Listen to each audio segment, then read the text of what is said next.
আসসালামু আলাইকুম। আপনারা সবাই কেমন আছেন? আশা করি ভালো আছেন, আমিও ভালো আছি। ইলিশ মাছ রান্না করব, তার জন্য আমি একটা প্যান বসিয়ে নিয়েছি। তেল দিয়ে দেব, পেঁয়াজ কুচি দেব,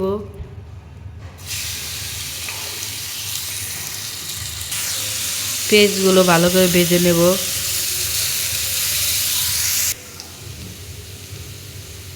আমি পেঁয়াজগুলো এরকম করে ভেজে নেব। এখন জিরা বাটা রসুন বাটা দিয়ে দেব।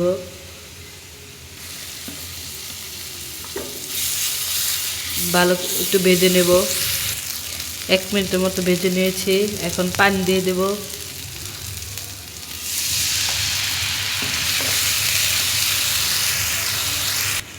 এখন এই যে মশলাগুলো দিয়ে দিব, বাটিতে ঢেলে রেখেছিলাম। ভালো করে মিশিয়ে নেব। 3 মিনিটের মতো ভালো করে কষিয়ে নেব মশলাটা। এই যে মশলা ভালো করে কষানো হয়ে গিয়েছে। মশলাটা ভালোভাবে কষানো হয়ে গিয়েছে। এখন মাছ দিয়ে দেব।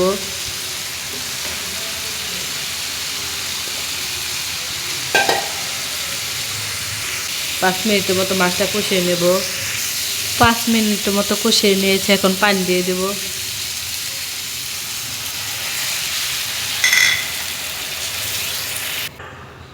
পানি দিয়ে দিয়েছি। এখন 10 মিনিটের মতো রান্না করে নেব। এই পর্যায়ে আমি ধনিয়া পাতাগুলো দিয়ে দেব।